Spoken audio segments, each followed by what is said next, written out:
अस्सलाम वालेकुम व्यूअर, जायका फूड में आज हम आपके साथ परफेक्ट आलू के पकोड़ों की रेसिपी को शेयर करेंगे कि किस तरह घर पर आप परफेक्ट आलू के पकोड़े बना सकते हैं। बिस्मिल्लाहिर्रहमानिर्रहीम। चलें शुरू करते हैं कि किस तरह हम परफेक्ट आलू के पकोड़े घर पर तैयार कर सकते हैं। आलू के परफेक्ट पकोड़ों को तैयार करने के लिए आपके पास तकरीबन 3 से 4 अदद मीडियम साइज़ के आलू होने चाहिए, जिसको मैं पिलर की मदद से अच्छे से छील लूँगी। व्यूअर्स, चूँकि रमज़ान चल रहा है और आपको पता है कि रमज़ान में पकोड़े और इस तरह जो है वो बहुत ज़्यादा हर घर में बनाए जाते हैं, तो इसलिए जायका फूड ने आज आपके साथ आपकी आसानी के लिए परफेक्ट पकोड़ों की रेसिपी शेयर की है कि हमारे पास बहुत ज़्यादा सवालात आ रहे थे कि परफेक्ट पकोड़े किस तरह बनाए जाएँ, वो क्रिस्पी किस तरह हों, उनका जो जायका है वो किस तरह जो है वो बिल्कुल मार्केट की तरह या बहुत अच्छी जो बेकरीज़ हैं उनकी तरह बनाया जाए। तो आज इसके लिए हमने ये रेसिपी आप लोगों के साथ शेयर की है और ये वीडियो हमने बनाई है। तो व्यूअर्स, सबसे पहले आपने जो ख़याल रखना है कि आपके पकोड़े किस तरह क्रिस्पी हों, वो किस तरह क्रंची और किस तरह के वो जो है वो ग़िज़ाइयत से भरपूर किस तरह के होने चाहिए।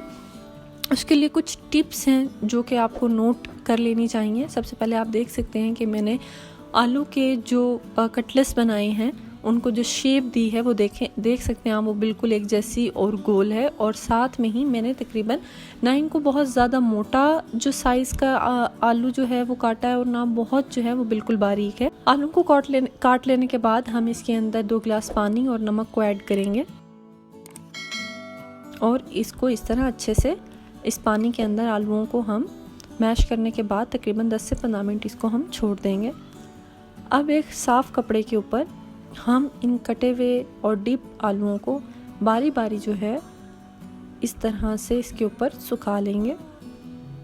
इसको सुखाना इसलिए ज़रूरी है क्योंकि इस तरह जो इसके अंदर जो पानी है वो सारा आपका कपड़ा जो है उसमें जज़्ब हो जाता है और आपके जो पकोड़े हैं वो आपका जो आलू है वो बहुत ज़्यादा जो है वो क्रिस्पी फॉर्म में आता है।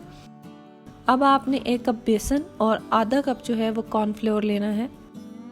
साथ में 1 टीस्पून आपने ज़ीरा ऐड करना है, 1 टीस्पून आपने लाल मिर्च पिसी हुई, 1 टीस्पून जो है वो आपने कुटी हुई मिर्च, साथ में थोड़ी सी हल्दी और साथ में ही आधी टीस्पून आपने ब्लैक पेपर यानी कि काली पिसी हुई मिर्च लेनी है।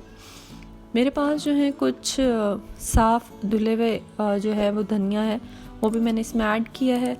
इस सारे मसाला जात को ऐड करने के बाद मैंने इसके अंदर पानी डाल दिया है।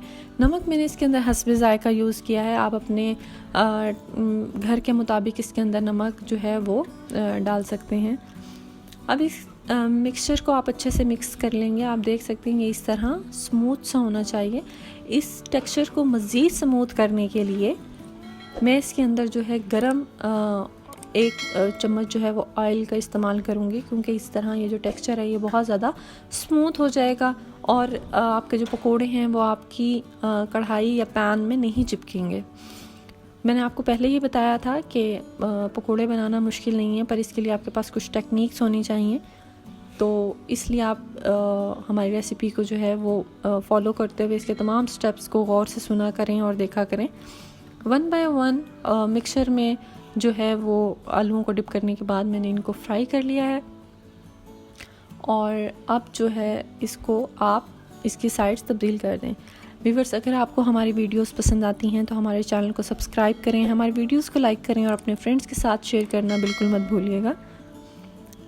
जायका फूड्स के लिए आपकी ओपिनियन, आपके कमेंट्स बहुत अहमियत के हामिल हैं, तो अपने कमेंट्स में ज़रूर बताएं आपको हमारी रेसिपीज़ किस तरह की लगी और मज़ीद हम आपके लिए किस तरह की रेसिपी को लेकर आएँ। अपना ख्याल रखिएगा। अल्लाह हाफिज़।